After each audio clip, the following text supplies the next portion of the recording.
Welcome back, students.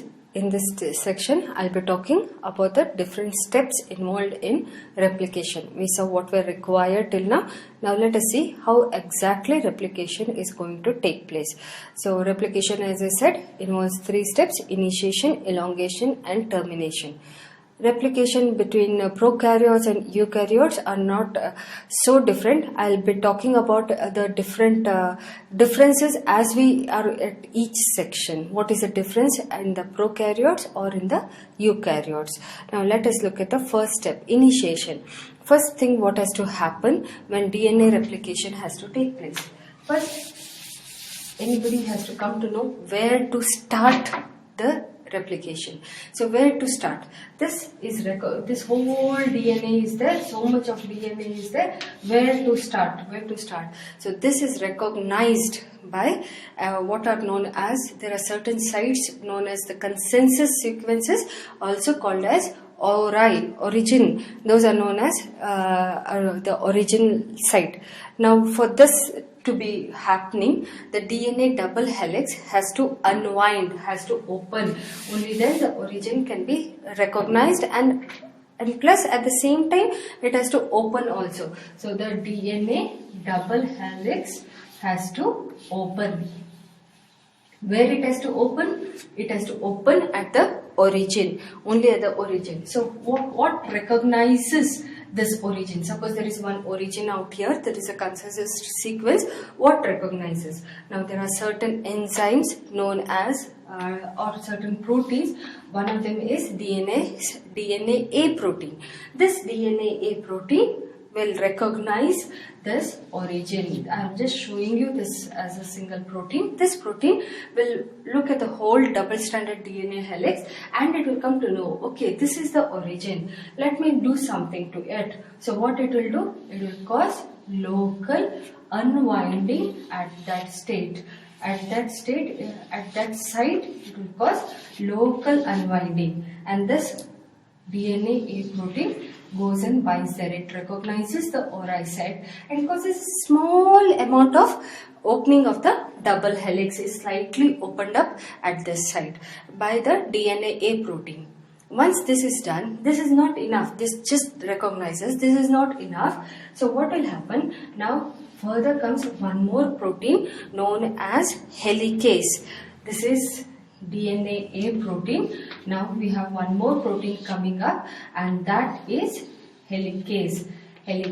So what does it do? Helicase is going to remove the helix. So what it will do is it will open the double strand properly. It will open the double strand, and so that further other enzymes can come and bind to it. So what it will do is it will open it by using its helicase action. It will open up the double stranded DNA. So look at it, what is happening. At the same time, minute it is opened up like this, what will happen? The exonucleases can come and attack it. So to prevent the attack, there are single-stranded binding proteins will come and bind, and they will prevent the attack of the exonucleases and digestion of the DNA. So let us look at it, what is happening. So the double helix must first be opened up and they are separated to expose the unpaired base. Minute the unpaired bases are there, the positions at which the DNA is first opened are called as replication origins or ORI site, and they are marked by a particular sequence of nucleotides known as the consensus sequence. That means it is wherever you see this consensus sequence is going to remain the same. This sequence is consensus among different, wherever is the site of origin, this is the sequence. If it is there, that is going to act as a site of origin. The order of nucleotides is same at each site. Now in prokaryotes, this origin is going to be a single origin, unique site.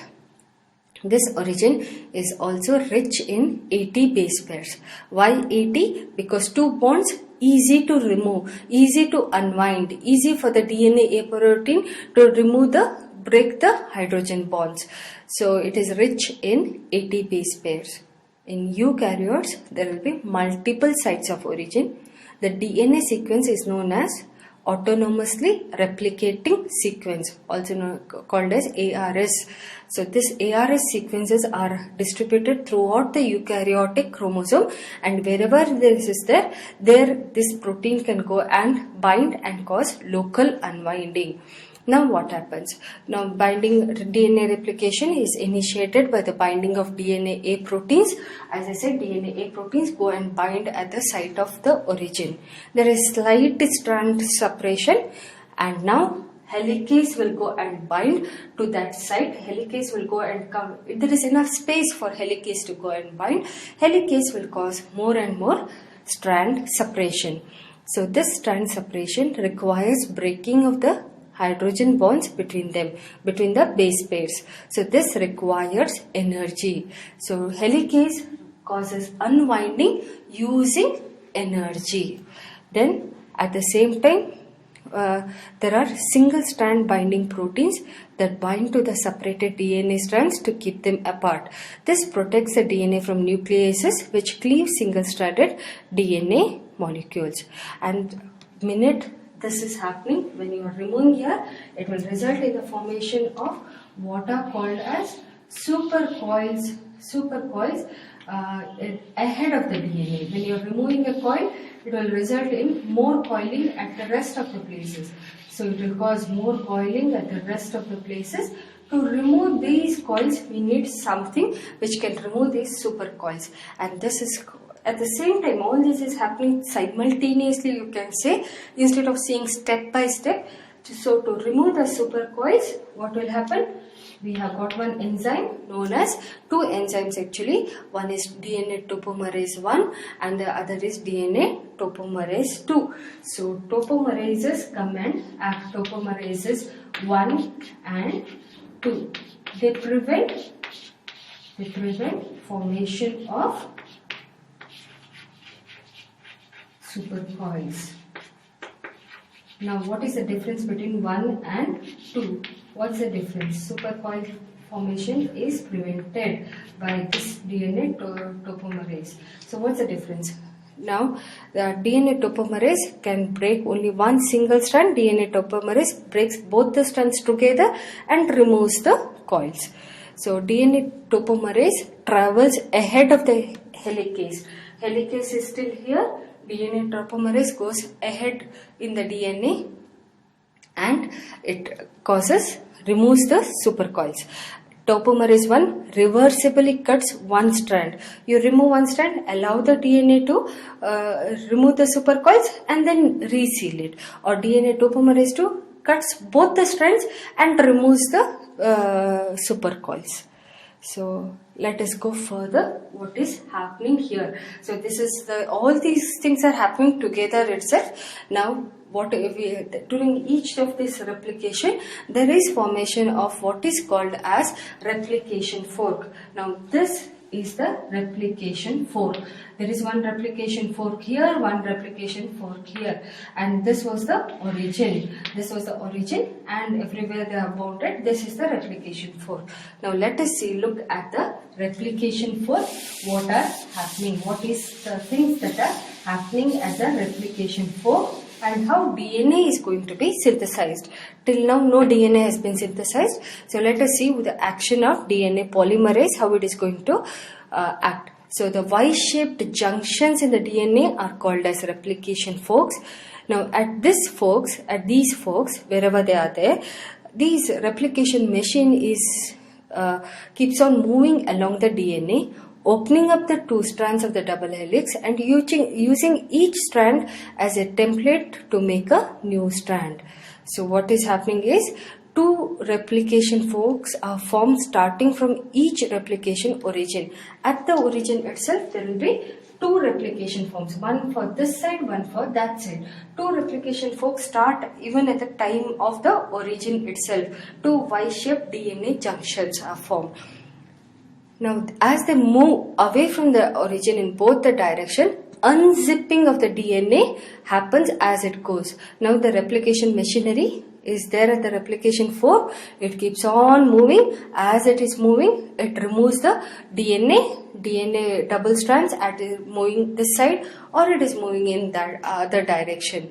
So DNA replication in the bacteria or in the eukaryotic chromosomes is bidirectional. That is, if there is the origin, wherever is the origin, if this is the origin, initial origin, DNA replication is bidirectional. It moves in both the directions from the origin. This is the origin has been recognized. It is bidirectional. Both here, everywhere there is a formation of a replication fork, and at this replication fork it keeps on unwinding, unzipping the DNA. This is the replication fork, and here certain enzyme is going to come and bind here, and it is going to keep on happening. Single-stranded binding proteins, helicase, all these are going to take place.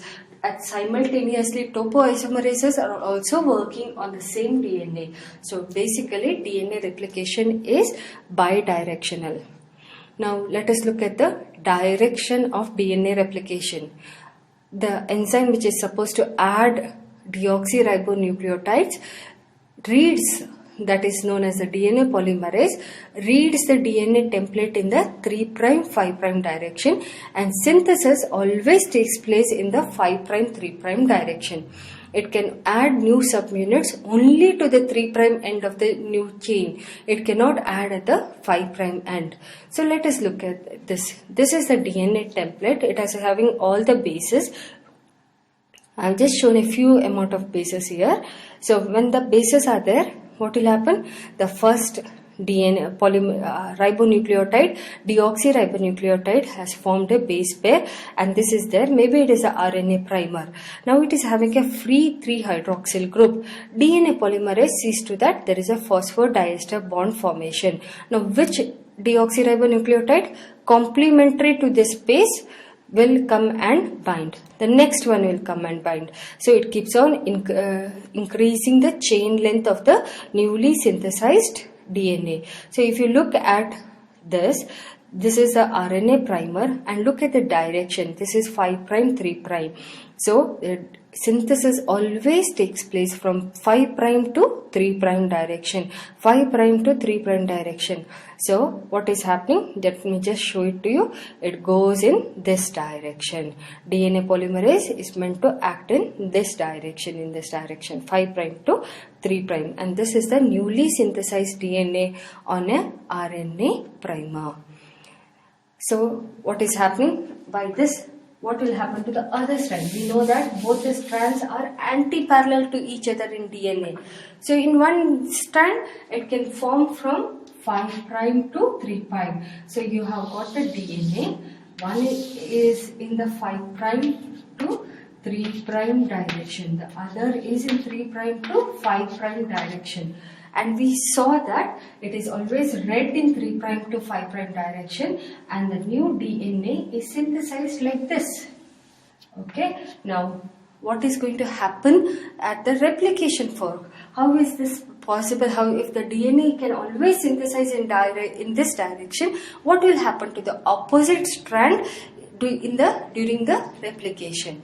So, it has been found out that the DNA strand whose 5' end must grow is made discontinuously in successive separate pieces, with the DNA polymerase working backward from the replication fork in the 5' to 3' direction for each new piece. So what does it mean? Now let me show you the replication fork.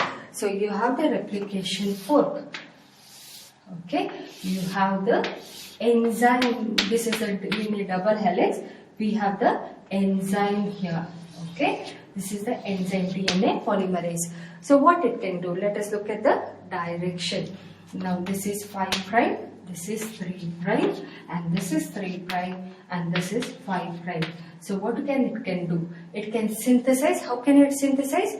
It always synthesizes from the 5' to 3' direction. So when it is going like this, it will synthesize in this direction. But for the other thing, for this to happen, it goes backwards and it synthesizes in this direction. But is it continuous? It cannot do. So as the replication fork goes ahead from this position to this position, what will happen is it will synthesize in the 5' direction discontinuously, successively. At each portion, it is synthesizes a small amount, whereas here it will be continuously synthesized. And so we have two terminologies happening here, and that is known as the leading strand and the lagging strand. And these pieces which are synthesized like this are called as Okazaki fragments. So they are called as Okazaki fragments after the biochemist who discovered them. And once they are formed, they are later stitched together to form a continuous new strand. Each Okazaki fragment may be around 100 to 1000 bases in length. The DNA strand that is synthesized discontinuously is called as the lagging strand, and the strand that is synthesized continuously is called as the leading strand. So each replication fork will have one leading strand and a lagging strand. So let us look at this. So you have got the 5' and the 5' direction in which this has to take place. So remember, always DNA template is read from 3' to 5' direction. So if you look here exactly, this won't be the continuously forming strand, rather in the 5' to 3'. So here it will be continuously being formed. Here it will form continuously. Why? The direction is 5' to 3'. There also the direction was there, but it will be discontinuously formed. Here it will be at each replication fork it forms one and it goes on like this. So this will be 5' to 3' direction, it will continuously form, and this is the leading strand and it is the direction. And if you look at the other strand, it will be synthesized discontinuously, that will be the direction of the lagging strand. So now we go ahead with the chain elongation. I have told already about the chain elongation. Let us go more than that. So what is causing this? All this chain that is newly synthesized is being formed by DNA polymerase 3. This is what is elongating the DNA chain. Now it remains bound to the template DNA. Always it is bound to this. It is progressive. It keeps on progressing in this direction. It keeps on progressing in this direction and keeps on removing and adding. The new strand grows in the 5' to 3' direction. It keeps on growing in the 5' to 3' direction. For one addition of one nucleotide, 2 high energy bonds are required, and all the D and TPs must be present for DNA elongation to take place. Now that is how the whole DNA thing is happening. But there is one important mechanism that is necessary, and that is known as proofreading.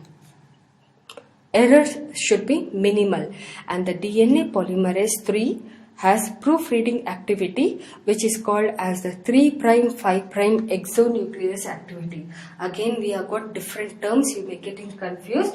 3', 5' exonuclease is, what it does is when it is going in this direction, it goes, adds one nucleotide, comes back, sees whether that nucleotide is right. If it is right, it goes ahead. If it is not right, it will remove that nucleotide, add the correct one, and then goes ahead. So this coming back and seeing is in which direction? This has to come back in this direction. So it will be in the proofreading activity, it will be in the 3', 5' exonuclease. We call it as 3', 5' exonuclease. So it comes back, sees whether this base is correct or not. If it is correct, okay, fine, I'll go ahead. If this base is wrong, it will remove that base and add one more. This is known as proofreading.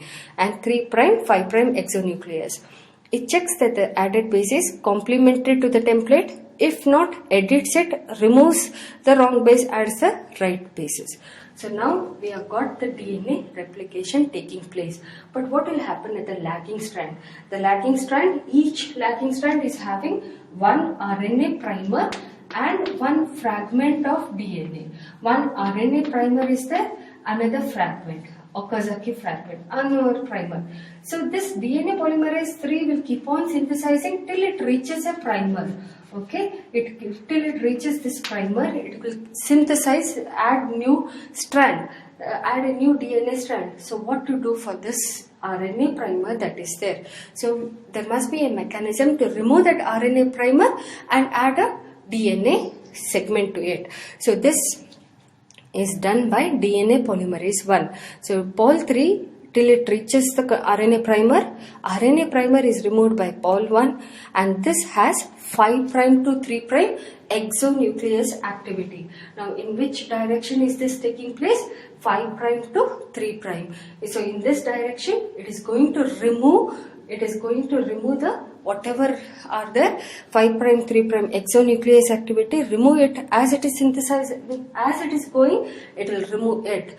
And the 5' to 3' direction, remove as it goes, synthesize a new DNA, and then we have pol 1 will synthesize, and then DNA pol 1 also proofreads, and finally it keeps on doing this till the gap is filled. All that RNA has been removed and DNA has been filled. All that RNA has been removed and it has been filled with DNA. Then pol 1 will keep quiet. Once pol 1 keep quiet, but remember there is a small break here. This break is going to be ligated by DNA ligase. This joins the DNA strands using energy. So now let us look at the termination sequence. This is how the whole thing is taking place. Replication. Termination sequences are known as direct termination of replication. A specific binding protein binds these sequences and prevents the helicase from further unwinding of DNA and facilitates termination of replication. What will be happening at the ends of the chromosome?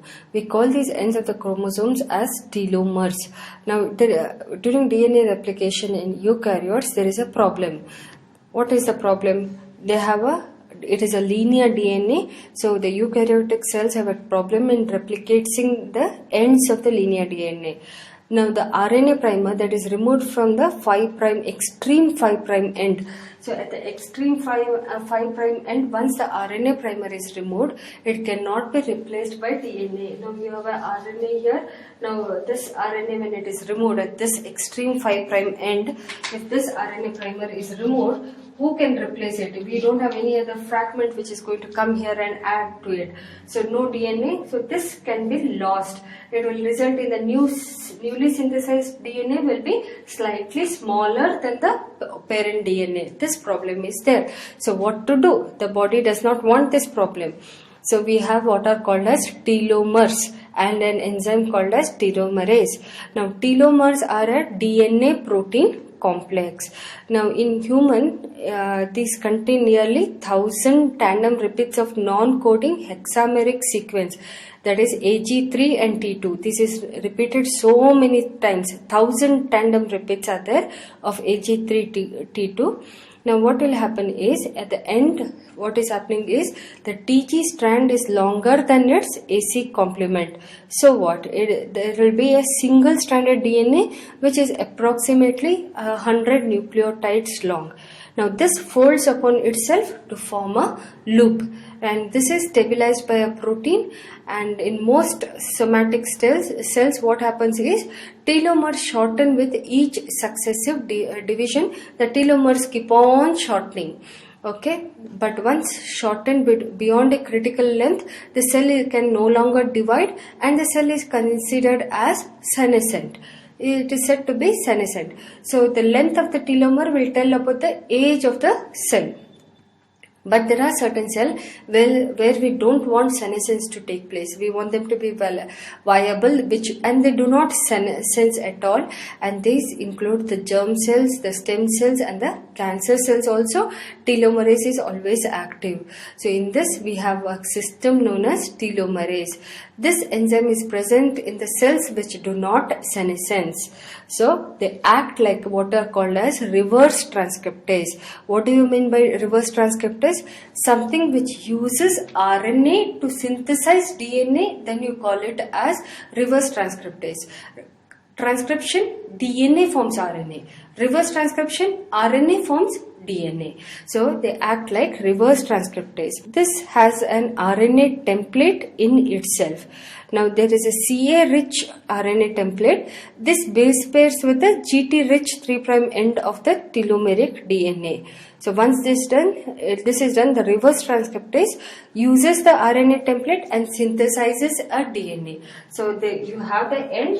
This reverse transcriptase comes and it sees to that one more strand, this telomeric end is extended. Okay, and here it is the RNA which is seen to the this is present in the enzyme itself. So it uses RNA template and synthesizes the DNA. This is the RNA template that is there and which is present in the enzyme only, and it synthesizes a DNA more than the original DNA. So then what happens? Once the GT rich strand has been extended, the primase, now what will happen? Okay, this is extended, the reverse transcriptase will come out or the telomerase will come out. This extended portion, already extended, you have got the DNA polymerase 1, 3 and all coming and binding. It will recognize it, it will bind it, it will synthesize a new strand. Even if there is a RNA primer here and then a DNA, what will happen? It does not mind because the length of the DNA is being maintained. So the GT rich strand has been extended, primase uses it as a template. Pol 3 acts, RNA primer is removed, but there is no shortening of DNA. Now that is regarding telomers and telomerase enzyme. Now let us go ahead with the inhibitors of replication. Now there are many inhibitors which you will be learning in pharmacology. Let me just tell you, there are DNA polymerase inhibitors, include anti-cancer drug like cytosine arabinoside, antiviral drugs like acyclovir, ganciclovir, DNA template damaging drugs like anti-cancer drugs like cyclophosphamide, bleomycin, doxorubicin, mitomycin C, cisplatin, and many other antibacterial, antiviral and chemotherapeutic drugs inhibit replication. So all of these will affect cell division. If replication is inhibited, cell division is affected. So with this we come to the end of DNA replication. Thank you.